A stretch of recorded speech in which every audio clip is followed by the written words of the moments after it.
At the end of the day, it's not about what you have or even what you've accomplished. It's about what you've done with those accomplishments. It's about who you've lifted up, who you've made better. It's about what you've given back. Denzel Washington. Welcome to Inspire Vision. Our sole purpose is to elevate the lives of others and to inspire you to do the same. Sophia, welcome to the show. How are you? I am very well, and it's an honor to be on your show, and I want to thank you for the opportunity for allowing me to be on your show. Well, I'm excited. Once I saw what your background is, I thought, wow, this could make a very interesting discussion. And I'd love for you to share with the audience, what is your background and, the story behind where you got to this point. Okay, absolutely. So currently, I'm a certified EFT practitioner. I'm trauma informed. And after 14 years of a chronic disabling illness, with the use of EFT and hacking realities, which is a technique, I healed myself. I also have a background in public health epidemiology. And I was also a network engineer for Novell. And I think the combination of both has allowed me and to help other individuals to deal with their challenges. And furthermore, I'm trauma informed. I am also a NCS trainer for Dr. Joe Dispenza. NCS stands for Neurochange Solutions. Okay. And when you talk about EFT, could you explain to the audience what that stands for? Okay. EFT is emotional freedom techniques, and it's a modality between cognitive therapy, and we tap on the body's meridians, which is the acupuncture points, to move and release energy. And when you compare cognitive to EFT, I know I was reading some studies on it, and it was suggesting that actually EFT can be more effective, and they've actually shown that scientifically, research-wise, that it's more effective than the cognitive, which is you're just kind of going back and forth, talking, whereas this gets very pointed. Can you share a little bit of your thoughts on that? Yes, well, you're absolutely right. The clinical trials, first of all, have shown it downregulates 6 genes of stress. One of them is cortisol. And the reason for it is because EFT is both a mental practice, but also a somatic practice. Mostly we're somatic because we want to feel the energy. And as human beings, we have 3 bodies: mind, body, spirit. So we are releasing the energy by voicing what is our challenge. And that is why EFT is very effective. It's the somatic part that usually challenges us. And by tapping, because where is emotion stored? Emotions are stored in the body. Right. So emotions are energy in motion. And what is energy? Is information. So when the energy gets blocked in the body, then we have a lowering of frequency, which we call dis-ease. The body is not at ease.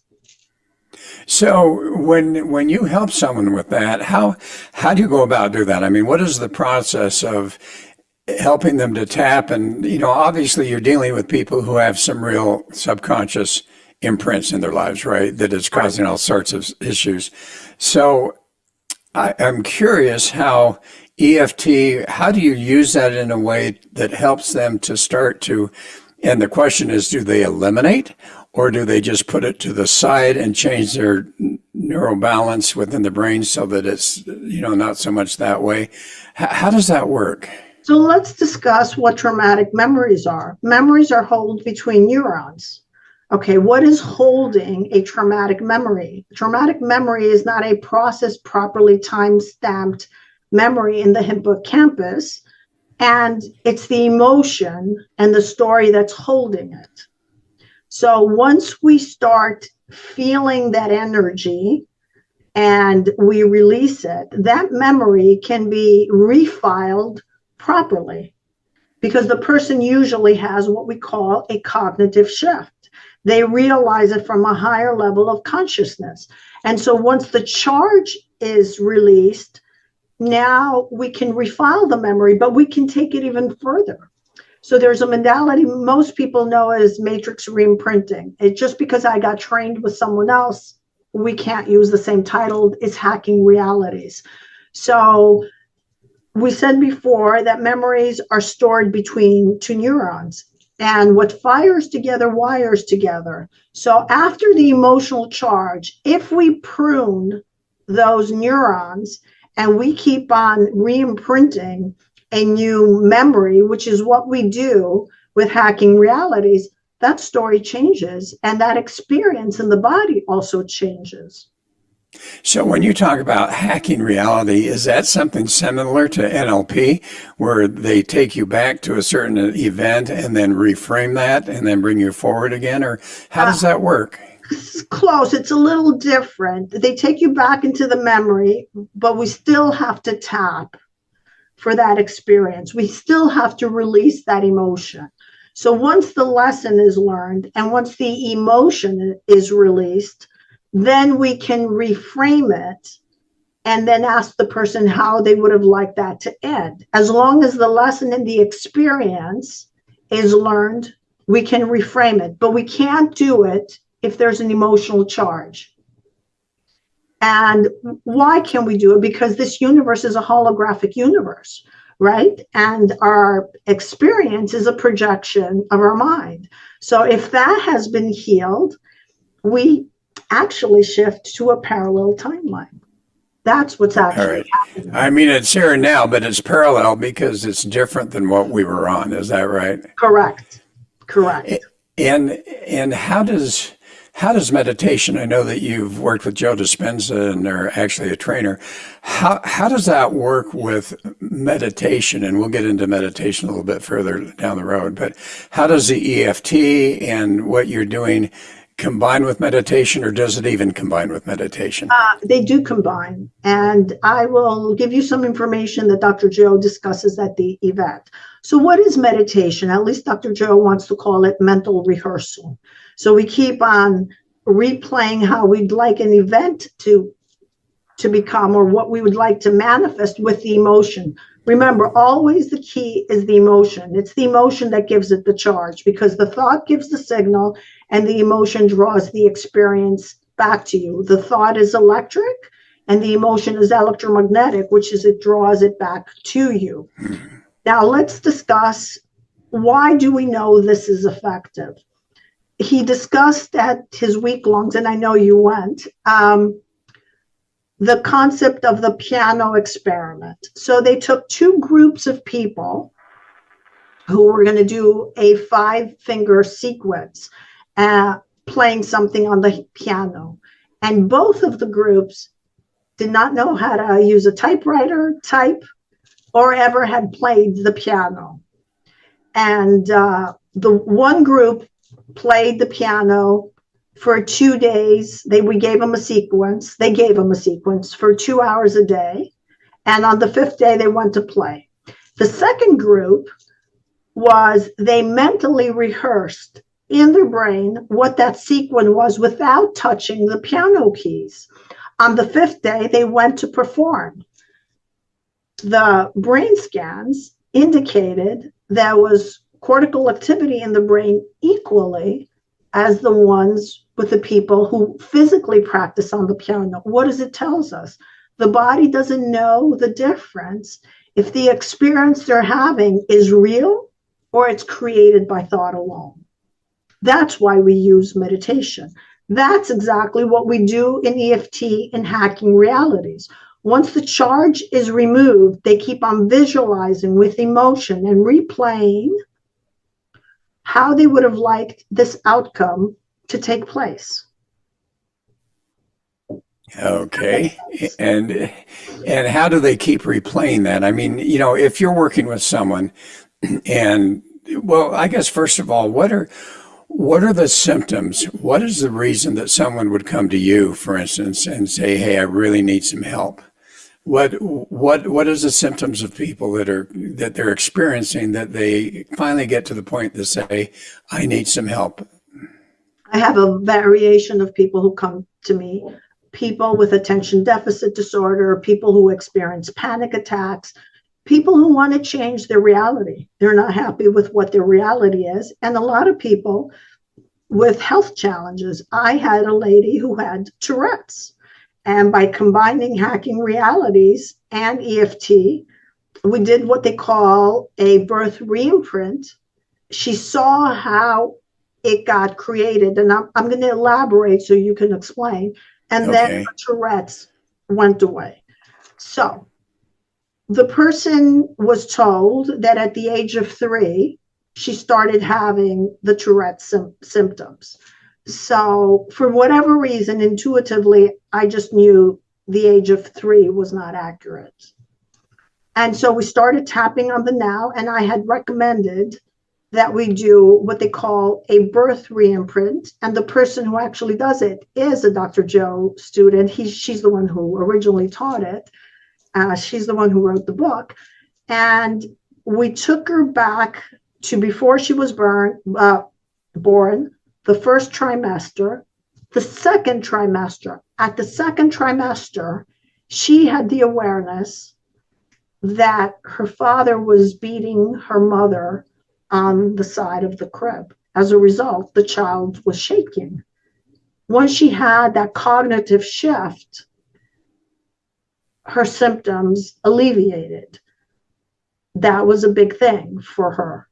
And we re-imprinted her. So when we do the re-imprint, we just take an image with the emotion and the new belief, and the person does a mental rehearsal. After they're done with their session, they don't have to do the whole elaborate process, but for 5 minutes a day, preferably when you're in alpha or theta brainwaves, keep on re-imprinting for, depends on the person. Some people it's 20 days, for other people it's 30 days, re-imprint that new memory. And then that's what takes you off on another trajectory. Well, and when you say a picture, are you just saying, all right, for the new memory, we want you to picture in your mind something, and then that's the picture we want you to see Right. all of the time? The client selects one picture frame, and the client selects the emotion and the new belief. But again, all three have to take place once the emotional charge is healed. In this particular case, the pain and anguish that she had, the condition, the anger she had towards the dad, doing that towards the mom's fear in her body because she was pregnant, worried that she's going to lose her child. So once those emotions get cleared, then she can re-imprint. She can't do that, he or she can't do that before. Okay. And, you know, what's fascinating to me, you talk about her experience in the second trimester. Now, I have had a similar experience, different modality, but going back within the womb and remembering what my mom had been saying to my dad, which I kind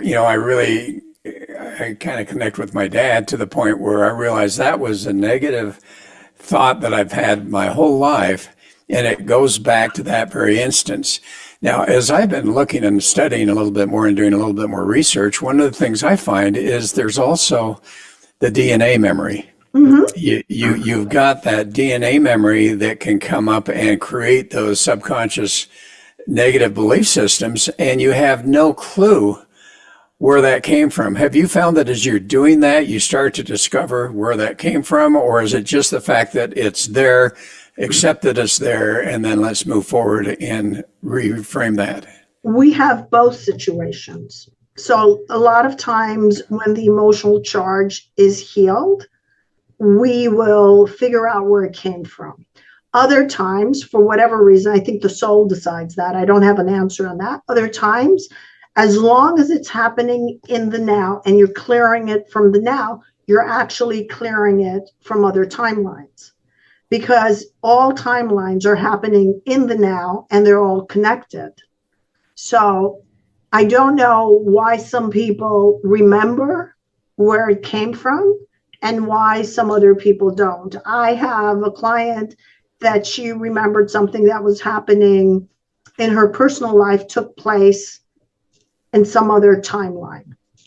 So, and so we had to work on that timeline to clear it. I don't always go digging because then it gets complicated with the person.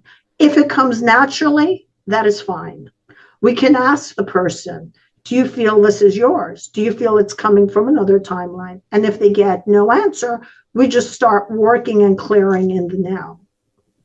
Well, and as you talk about that and meditation, I know that there are so many stories about people who are experiencing health issues that are literally being healed through meditation. And you're talking about EFT. I've never experienced the EFT part of it, but can you explain, some stories about that and how does that work? Because I know when you go to Dr. Joe's, week-long event, that's all you hear about is people who are being healed.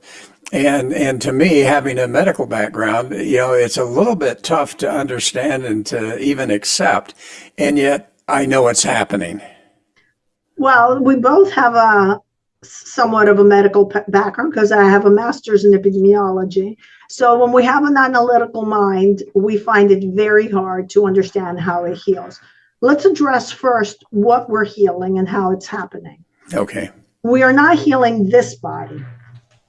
We're changing our frequency and we're moving to a very close parallel reality that the body is healed because that personality does not have the same emotional charge. Now I'm going to bring another concept that you may not be familiar. So there's the double slit experiment and the double slit, they call it eraser, goes back in time and rewrites the past. Okay, when is the past being created? I know it's going to sound very strange for your audience. The past is being created in the now. It's not created in the past because every time you change, your story gets rewritten. And I'm going to give you an analogy. Let's say you wrote a play. And in this play, the person has been suffering all their life or whatever, and they've been ill. But now you decided to create this person as super healthy. So we go and change and rewrite the previous script. So it confirms to that reality. That's exactly what is happening to us. Now, what is causing the disease? Well, stored anger. Let's talk what pneumonia is. Pneumonia is powerlessness. The liver holds anger. The kidneys hold fear, right? So if these emotions get stuck in the body, and you have a medical background, you know that the body sends signal and there's a voltage between the cells. There's an electrical charge that needs to go. But if there's gaps or there's some sort of a blockage or an acidification, that message is not going to go through. Remember the old batteries that we put in the Walkman and we left it there and they acidified and the Walkman stopped working? Right. Same thing with us. So our job is now to release that story that we were not able to handle when we were growing up. Because when did these imprints happen? They're either coming from another lifetime, and we got a trigger in this one, from the ages of 1 to 7. Sometimes it could be a little longer because we had subconscious brainwaves. So we were absorbing constantly what we were seeing. There was no conscious mind to say, no, this is not me. I'm not, or we couldn't even stand up. So a child who wasn't able to speak up, very likely, or their voice wasn't heard, probably they're going to have Hashimoto's or some sort of something with their throat. Okay, we need to know the whole story before we can decide what it is, but it's going to affect the fifth energy center, as Dr. Joe calls it. So now we go back, and that person, which is you, frozen, the hologram is frozen, that echo is frozen, that needs to voice and release it. But first it has to clear the emotion to stand up in its power. And once that gets released with the mental rehearsal, that's where EFT comes in. EFT releases the charge, the emotional charge, so you can do mental rehearsal, because there's no way you're going to believe or do mental rehearsal if you're in beta brainwaves. Let's say you were attacked, and as soon as you go to that memory, you're in panic and fear. No matter how much mental rehearsal you're going to do, you're not going to overcome it. So we need to release that fear that was stored in the body. Once it's released, now you can go and do your meditation mental rehearsal. Does that make sense? Well, yeah. So what you're saying, because I've not heard this before, but what you're suggesting is that in order to really effectively meditate, we've got to do an EFT process first in order to have meditation even more effective. Is that correct? Correct, but it doesn't have to be EFT. Some somatic modality that you can release the emotion. Because what does Dr. Joe teaches? You need to master and overcome the body. He's referring to emotions. So how do you overcome and master your body if you don't know how to do it and you're constantly getting in a freeze response? Right? So it could be breath work. It could be Dr. Levine's method. He has something similar, some somatic experience where you actually feel and observe your emotions. The Buddha talked about observing and letting go of your emotions. What's holding us back is the thoughts and the emotions. And it's the emotions that hold the thoughts and the beliefs. So once the emotions are released, the thoughts fall apart, which is why some of us take a long time to heal. Some people, they're ready, they know how to master the emotions, and the healing is instantaneous. Well, and yeah, you talked about what this other doctor was saying, what he was suggesting. Then you talk about EFT, and then you talk about Buddha. But Buddha, as much as I've studied him, he's got the 8 path that you follow, but I'm not sure that totally releases emotions. So, for the audience, again, kind of reiterate, what are some of the processes that they can go through very specifically in order to release the emotions so that their meditation becomes more effective? Okay, so the research has shown EFT is the fastest, but it has to match with what the client believes. So it's not a modality for everyone, even though there has been no downside to EFT. A lot of people may not like EFT because once you start, your emotions start coming up. They just keep on coming up, and it takes a little while to control them. So there's breath work, there's somatic experiences, and of course, the very famous Peter Levine. Whichever way, there's one more that Dr. David Hawkins talks about, the Sedona method. That is another method about letting go of emotions. So whatever modality you pick to release your emotions, that would be the best. I personally pick EFT because it's the fastest and it has shown to downregulate the stress. I forgot my word. My brain stopped. Downregulates the stress genes. Okay. So can an individual do EFT on their own, or do they need a practitioner? So in the beginning, they would need a practitioner. Traumatic experiences are not suggested to be worked on their own because the mind that created it cannot solve the problem. But for simple stuff, yes, in EFT, one thing we do is we teach the individual to be able to tap by themselves. And we actually want them to tap on the little things, or it could be a little bit more serious things, on their own or in between the sessions, because the tapping by itself brings the body into the present moment. So yes, it's a modality that down the road they can use by themselves. They can start on their own. There is no harm to EFT. It's just not going to be so easy to tap on your traumatic memories because you're going to see it by yourself. I mean, what is this reality? This is a reality that we chose to experience. And ultimately, we are meant to either forgive the experiences or let them go. So someone who's very angry and hurt, they won't be able to do that in the beginning. And we don't do that in EFT in the beginning. We meet them where they are. It's a process that the person learns and they let go of that story. Okay, so let's talk about meditation, because I know a lot of times people are sharing stories, and we've heard them all at some of these workshops and so forth, where people are literally being healed through their meditation, or you have other people that are getting together as a group and sending forth that energy of healing, and that's also happening. So how does that work when, if we're just talking about meditation itself, how does that healing process, whether it's the emotional healing or whether it's even the physical healing of the body, how does that work based on your experience? Okay, so where is the condition stored? The condition is stored in the light body, because the light body is projecting the experience. So they're not stored in the body, even though it feels that it's stored in this body. It's in the light body. What caused the disease? The lowering of frequency. So let's take the first scenario, where the person, for whatever reason, can believe as real 100% with no doubt, believe. So they have a thought and they have the joy or the gratitude of being healed in the now.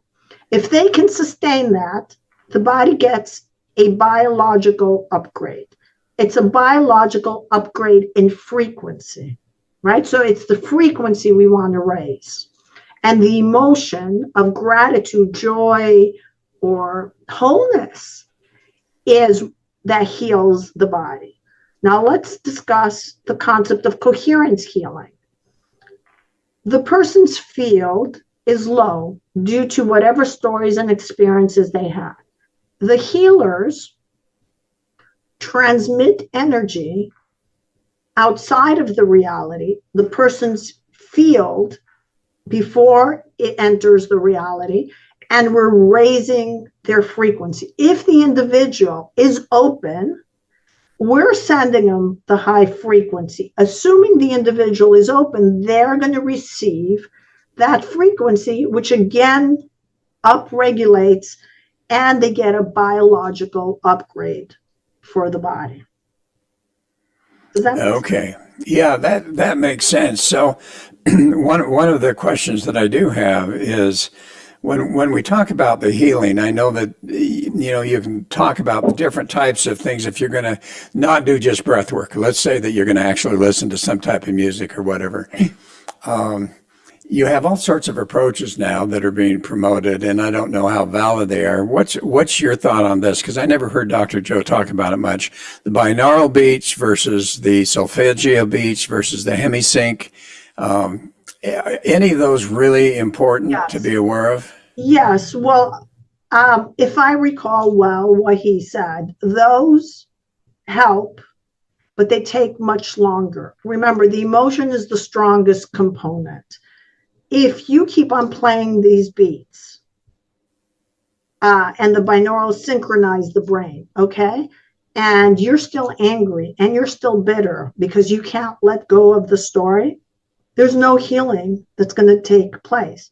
Because what's creating the disease? What does Dr. Joe teach? Your personality creates your personal reality. How you think, how you act, and how you feel. All of those need to shift. So if your thinking is angry and you're feeling bitter and you're behaving like a bitter person, you might get some relief from the binaural beats or whatever, the solfeggio frequencies, but you're not going to heal unless the personality changes. Because who is having the disease? What you're believing that you are. Your true self doesn't have the illness.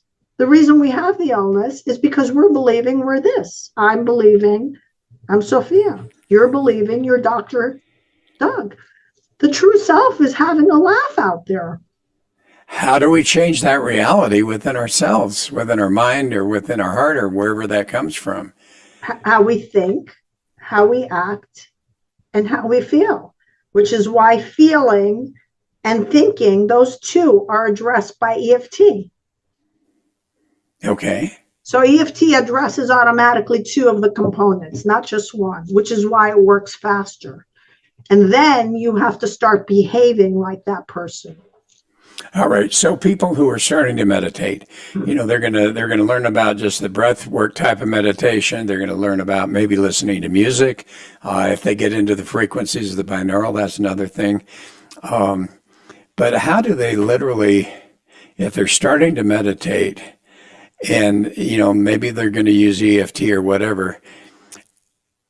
How important is it, for instance, to have guided meditation? I know that, both of us going to those, week-long things, there's just a horrendous amount of guided meditation. And sometimes I question, and there's my analytical mind, sometimes I question the value of guided meditation because it's going in a direction that they seem to want you to go. And I don't know if that becomes more individualized or what. Well, it's an easy one to start, the guided meditation, because what are you trying to do in meditation? Let's put the mental rehearsal at the end. First, you're trying to see what is your body feeling. When people start meditation, the chatter is incessant. If they're having physical symptoms, they get amplified, right? So we want to observe what crazy thoughts or whatever thoughts are interfering, and what is the body feeling? If the body wants to get up, that means it's impatient. So you already identified the emotion. Or if it's constantly commenting, that could be perhaps judgment. So in meditation, when you first start, it doesn't matter what it is. It could be any kind of meditation. You start seeing those weird thoughts or those thoughts that you do not wish to engage. Now you have a set of tools. You also have a set of tools what the body is saying. So the meditation is meant to ultimately master the mind and body, right? So what does Joe teach? He wants you to become no thing, nowhere, in no time. So he doesn't want you to be connected. Now, when you're disconnected from the avatar, now you can reprogram yourself any way you want. So that's one way of doing it. Some people who are more skilled or who know how to master their bodies, they may decide to choose a silent meditation where they can direct their consciousness to whatever it is that they want. They could just go into the void and just start mentally rehearsing what it is that they want. So I don't have a perfect answer, but either form of meditation is going to be helpful to the individual. Well, and I know a lot of people start to repeat affirmations when they're meditating. If they're not listening to a guided meditation, they may do affirmations. But as I've studied affirmations and the words that we use, I find that can be so important. Do you have any thoughts about that, or do you help your people to do some affirmations? Yes. And if so, what are the positive types of words to use for affirmations or phrases? And what are the ones that actually work against themselves? Okay, so let's discuss the concept of affirmation. All language has a frequency. So I'm going to beat you up is a low frequency word, right? But let's discuss first, how do affirmations work? They have to come in and pass the brainstem. Now, if you are fearful or you're in a rage, and I tell you, calm down, you're great and you're wonderful, no matter what I say, is not going to help. What determines that? It's your brain waves. When you're angry, you're in beta brain waves. So no new information can come into your body. I don't care if you're listening it for 24 hours, as long as you're in beta brain waves. But now let's assume you are in alpha, theta, or whatever other brain waves, right? Now the affirmation, the positive affirmation is going to work. Now in EFT, we have a positive modality tapping. After you clear the negative charge, you'll tap, I'm so grateful that I have this. I am so happy and relieved. And so now you're doing another thing. You're tapping it so you can store it in your body. Right? So we do have that, and affirmations can be very powerful. We want affirmations that imply you already have it in the now, and the emotion is of a positive emotion and high frequency. Now let's talk about, let's say, an intention. I want to heal my cancer. That in reality is not a positive affirmation. I want is wanting. You'll always stay in wanting. You put the word cancer in there, it's a low frequency emotion. It's not going to work. But to say, I am happy and grateful that my body is whole and I feel all this joy. Now that is a positive affirmation. Does that make sense? Well, it does, and I think about that, and for instance, as I have some knee problems, so as I'm doing my walking meditation or whatever, and I'm thinking, I'm grateful that my body is whole, and yet I know it's not.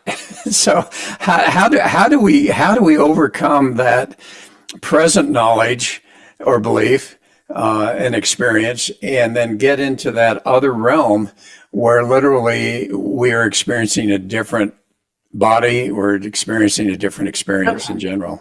So when you go to your walking meditation, which is why I discussed EFT in the beginning, and your body is not whole. What is holding? First of all, the experience is holding the belief, right? Because your body is not whole. But there's a second component. There's probably an emotion, there's an emotion of anger or disappointment why your body is doing it, right? So as long as there's a charge, that belief is going to stay in place. But if you knew and believed in your bones that your body's a projection of the mind, and you released all those other emotions, then you can sustain and self-correct. I am whole and I'm wonderful. My body feels at ease, which is how those instantaneous healings take place. And I want to bring in another concept. There's the maps of consciousness from Dr. David Hawkins. So he has a logarithmic scale of all the emotions. And the ones that do unconditional healing, it vibrates at 540. On the logarithmic scale is 540, which is joy or unconditional love. If you can, actually, it's just joy. When you can vibrate at 540 for a long sustained period of time, it's a matter of time before the body heals. What happens is we do the meditation and we fall back to our old self. Or when we're doing the meditation, we can't sustain that emotion of joy having healed. So you end up being frustrated after the meditation because you say, well, how can I feel exactly what you said? How can I feel whole if my body's still showing the symptoms? But if you had removed, and I'm not picking on you, I'm talking in general because I'm using me as because it's good for me to be an example. When you have released all the emotional attachments and judgment towards the body and yourself of why you're experiencing it, then you'll be able to enter the joy. And which is why, again, I'm going to bring you to some modality that's going to heal or release those emotions. All right. And I think that becomes the key, is to have some kind of modality. And as you say, whether it's breath work, and when you talk about breath work, what are you talking about as a modality for releasing? Oh, well, there's a lot of people. There's the soma breath. There's the transformational breath. All of them have, the majority have in key that the breath goes into the belly. Because where is these low frequency emotions? According to the maps of consciousness, they line up with the energy centers. Most low frequency emotions is in the first 3 energy centers, which fall just above your belly button. So the 4th one is the heart. So the 3 are below, which is why we want to bring the breath into the belly. Because the breath is awareness. Breath is spirit. So people who do breath work, I've done some, when you keep on doing it continuously, the chatter in the brain stops, and then the emotions start getting released, because breath is a higher frequency than the lower frequency motion that's stored in the body, which is why in breath work, you might start seeing people who are screaming or crying or whatever it is. There's the also famous holotropic breath work from Stan Graf. He has a particular breath work because he could not use LSD. He had started with LSD, that he would take him through 12-hour sessions of breath work, and people would become pure consciousness and heal. I think it's called the Stan Graf breath work. They have variations of it. There's the holotropic breath. There's many types of breath. There's breath work that releases DMT. So the role of breath work is, number one, to bring awareness and then release emotions. What I have found with breath work is we usually have resistance in doing it. We feel we can't breathe, and that's how I started. So when we are in negative, low frequency emotions, we usually just breathe towards the chest. We don't bring consciously our breath into the belly. And so that goes back to EFT. So that gets to be very, very curious. So when you work with people, or even on your, and what is your website? So if people are seeking to find you, what is your website? How do they find you? My website is tapintoyourbestself.com. And if the person is interested, they could just have a 20-minute complimentary session to understand what tapping is. Now, do you do videos or anything to help train people on how to do EFT on their own if they're not able to work with you directly? What I do is usually if they have a couple of sessions, by the second session, I've already taught them how to do EFT on their own. What I can do, and it's very helpful, I can record the session and then they can keep on practicing on their own. There is no harm going over through the whole process. Tapping regulates the body. Just the physical tapping, the touch, makes the body feel safe, because you feel your hands on your chest or wherever it is, and it brings you unconsciously to the present moment. So are there specific locations that you want to tap? For those that are listening on audio, they're not going to see this, but so if you can explain a little bit more. I know on video, I see you tapping your hand. Tap at your karate point, that we call it the karate chop. This changes the polarity in the body, and we usually tap 3 times with the sentence here. Then we go here. We go between. Which is the top of your head. Yes, the top of your head. And then the side of the eyes. Uh-huh. In between your eyebrows. Under the eyes. Under your nose, your chin. There's one by your breast line, your bra line. Uh-huh. And then under your breast. So okay. Under where a woman's breast is, where her bra is, under that, and that's the liver spot.